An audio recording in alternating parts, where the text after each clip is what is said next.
Hello everyone, welcome back to my channel. আজি ৰেচিপিত বনাবলৈ লৈছোঁ মাৰচাং শাকৰ লগত লোকেল চিকেন লগতে অমিতা আৰু আলু। মাৰচাং শাকটো কি বুলি কয় মই নামটো নাজানো। এয়া আলু লগতে লাগিব এটা পিঁয়াজ, এয়া মাংস লোকেল চিকেন। প্ৰথমে মই নহৰুখিনি খুন্দি লৈছোঁ।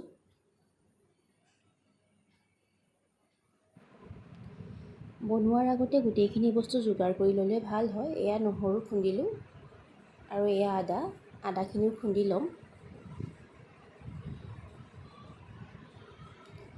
আৰু কেইটামান কেঁচা জলকীয়া খুন্দি ল'ম।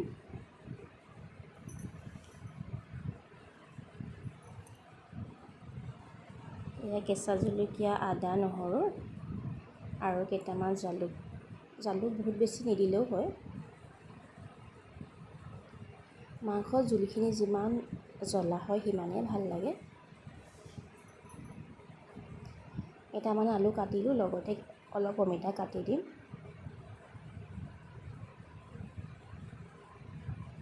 অমিতা আৰু লোকেল চিকেনৰ টেষ্টটো খুব ধুনীয়া হয়। আপোনালোকে এবাৰ বনাই খাই চাবচোন। আমাৰ মাহঁতে আগতে এনেকৈ বনাই খুৱাই খুব ভাল লাগে।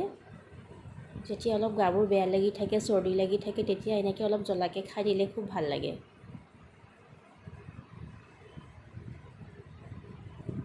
এয়া আলু আৰু অমিতা।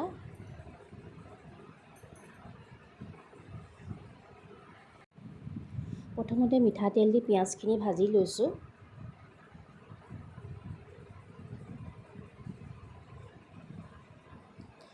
এতিয়া দিছোঁ নহৰুখিনি অলপ আগত দিলে ভাল।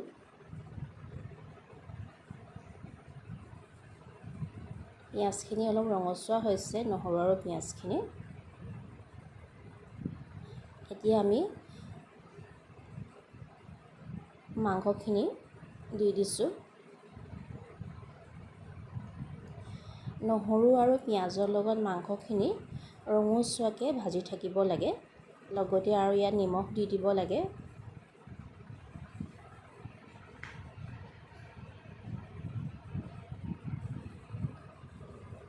জলকীয়া দিয়া হৈ গৈছে।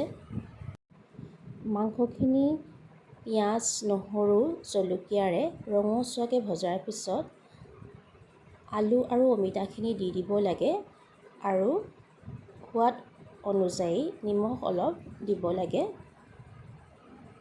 আৰু মাজে মাজে লৰাই থাকিব লাগে। এইখিনি মিডিয়াম ফ্লেমত বনালে বেছি ভাল হয়। যিমান লাহে লাহে বনায় সিমানেই খাবলৈও ভাল হয় আৰু মাংসখিনি ধুনীয়াকৈ সিজেও।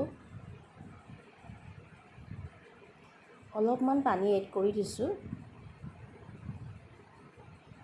এয়া দিছোঁ মাৰচাং শাক দিছোঁ।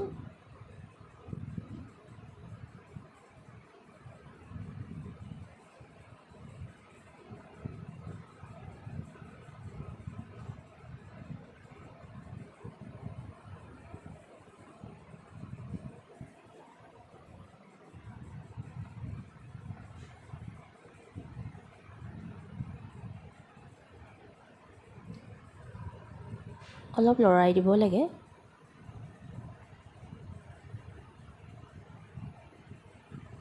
আৰু অলপ পানী এড কৰি দিব লাগে। আলু আৰু অমিতাখিনি সিজি গ'লে পানী অলপ সৰহকৈ ঢালি দিব লাগে।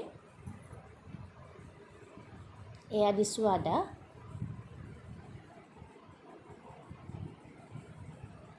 আদাখিনি দিয়াৰ পিছত অলপ সময় উতলিবলৈ দিম।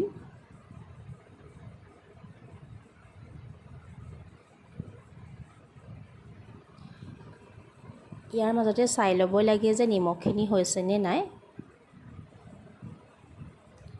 এয়া দিছোঁ শেষত জালুক।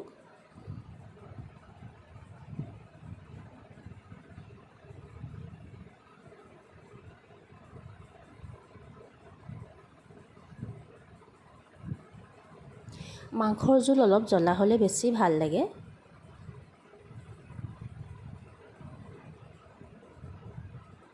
খুব ধুনীয়াকৈ উতলিবলৈ দিব লাগে।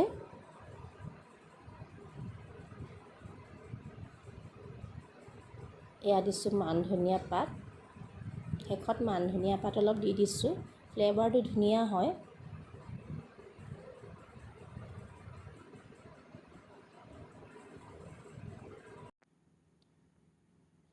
এয়া আমাৰ মাংস জোল হৈয়ে গৈছে ৰেডি।